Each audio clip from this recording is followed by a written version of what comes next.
Olá pessoal, tudo bem com vocês? Hoje estou aqui para falar de um tópico chamado família. Desde a formação da família até o desenvolvimento dessa família. Família é uma coisa que foi feita por Deus para ser conservada para sempre aqui na Terra. Então, em primeiro lugar, se já passou pela sua cabeça em alguma vez destruir alguma família ou atrapalhar o andamento natural dessa família, cuidado, porque você pode estar sendo usado pelo demônio, pelo Satanás, para infernizar a vida de alguém. A família, ela é algo solidificado por Deus e ela tem que ser baseada na rocha, é óbvio. Mas existem algumas pessoas e algumas coisas que podem estar sendo obra do diabo para a destruição da família. Porque da mesma forma que um dos maiores projetos de Deus aqui nessa terra é a conciliação e a formação familiar, assim também é um dos maiores objetivos de Satanás a destruição dessa família. Então tudo que Deus faz, o Satanás tenta destruir. Então a gente vai ver aqui alguns versículos bíblicos sobre casamento, sobre família, sobre base familiar, que vai ajudar a gente a entender um pouquinho sobre casamento, sobre família. E dentro da Bíblia a gente vai basear as nossas ideias, nossos estudos. Por quê? Porque o nosso objetivo aqui é agradar a Deus, é obedecer a Deus, e a gente só consegue descobrir as coisas que a gente precisa quando a gente mergulha na Bíblia. Um dos versículos mais importantes sobre casamento na Bíblia diz o seguinte, está lá em Hebreus capítulo 13, versículo 4. Que o casamento seja respeitado por todos e que os maridos e as esposas sejam fiéis um ao outro. Yahweh, Deus, julgará os imorais e os que cometem adultério. Então é bem importante a gente ler esse versículo com calma e prestando atenção, porque nele está escrito exatamente o que todos devem fazer. O casamento deve ser respeitado por todos, por todos. O casamento é algo que deve ser respeitado pelas outras pessoas, ponto. Isso é uma ordem divina, isso vem do céu, e quem somos nós para interferir no casamento de alguém, senão o próprio Deus, que está escrito aqui, que quem irá julgar os imorais e os infiéis é Ele mesmo. Então, nós não temos autoridade nenhuma para entrar no relacionamento de alguém, para tentar destruir o relacionamento de alguém, porque primeiro que isso é uma obra do mal, do maligno, e segundo que é uma coisa que por mais que o casal ali dentro não esteja se respeitando, quem vai julgar eles é Deus, e cada um no final vai ter as suas contas pagas com Deus a respeito das suas próprias obras. Então não importa o quanto a gente consiga fazer algo simplesmente para alimentar o nosso ego, lá no final a gente vai acertar as contas com Deus e não com o próximo aqui na terra, não com o outro ser humano aqui na terra. Outro capítulo que fala uma passagem bacana sobre casamento está lá em 1 Coríntios, capítulo 11, versículo 3. Esse aqui é muito legal porque ele vai falar agora da estrutura familiar. Então vamos prestar atenção.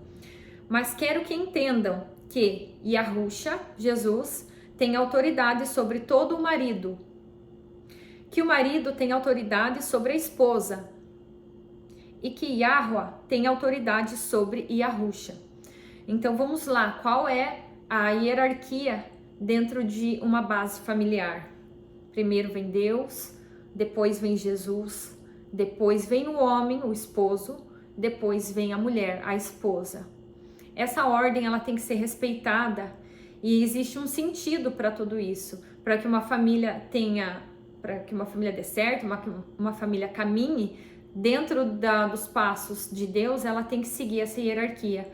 Não pode ter ninguém acima do homem que não seja o próprio filho do Criador, porque é em Jesus, em Yahushua, que o marido deve se basear para colocar as ordens na família, para mover aquela família. E a mulher, ela tem que estar abaixo da autoridade do marido, que está abaixo da autoridade de Jesus, que está abaixo da autoridade do Pai. Então ninguém mais entra nessa escadinha, a não ser as pessoas citadas aqui. E aqui, claro, depois vem os filhos, mas aqui está falando da estrutura familiar, como ela deve seguir. Não deve ter ninguém entre essas pessoas, acima ou embaixo. Então, essa é a estrutura familiar que Deus planejou para o homem aqui na Terra. Se vai ter muita gente discordando disso, com certeza vai, mas isso não sou eu que estou falando, é a Bíblia. Eu só anotei aqui porque nessa página, aqui nesse caderno, em algumas folhas, eu tenho versículos só sobre casamento. Por isso que eu não estou lendo direto da Bíblia, mas se você for lá em 1 Coríntios, capítulo 11, versículo 3, você vai encontrar o que eu acabei de ler aqui para nós. Eu separei mais algumas passagens aqui. Vamos agora para Efésios, capítulo 5, versículo 33, que diz: cada marido deve amar a sua esposa como ama a si mesmo, e cada esposa deve respeitar o seu marido. Isso é um respeito, um amor mútuo, é algo que, se for seguido os padrões bíblicos, não tem como o relacionamento dar errado. Porque toda vez que a gente se aproxima de Deus, o casal se aproxima um do outro. Toda vez que a gente se afasta de Deus, o casal se afasta um do outro.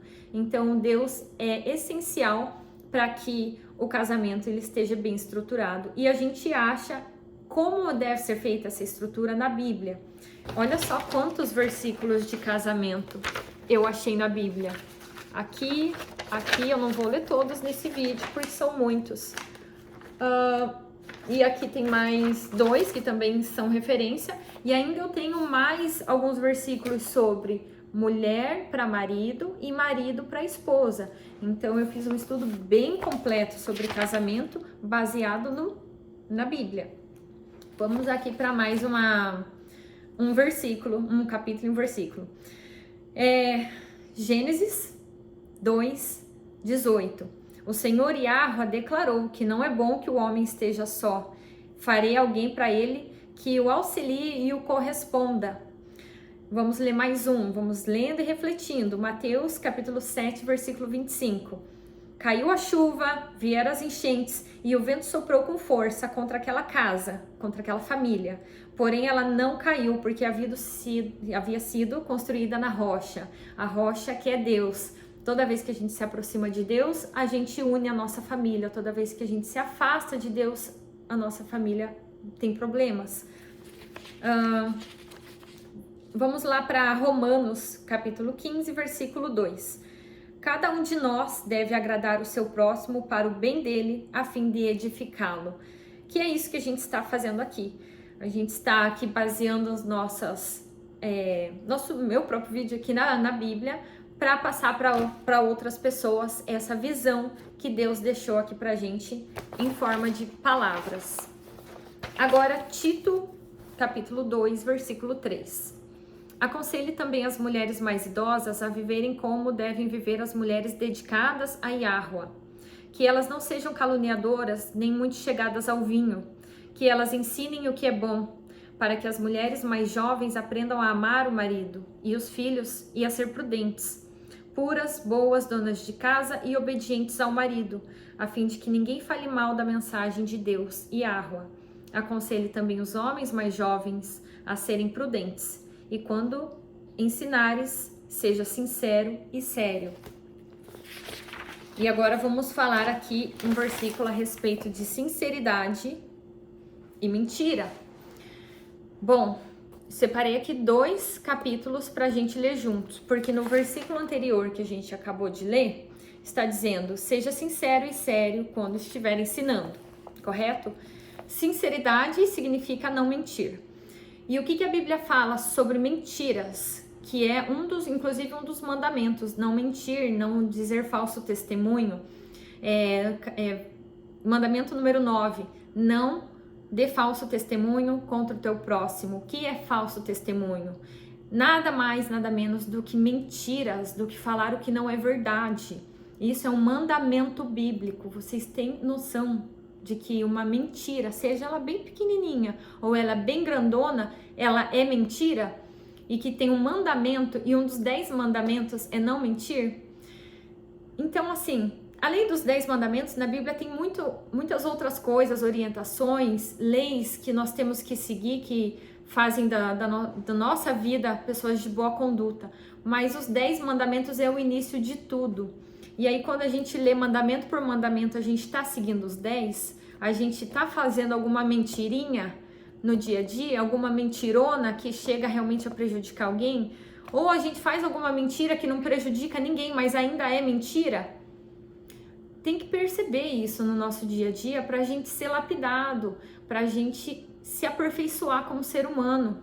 A gente está indo contra o mandamento bíblico quando a gente está mentindo, seja a mentira desse tamaninho, que não causa aquele mal para ninguém, ou seja uma mentira grande que causa mal para muita gente e não é bom. Nenhuma coisa nem outra. Mentirinha pequena e mentira grande é mentira.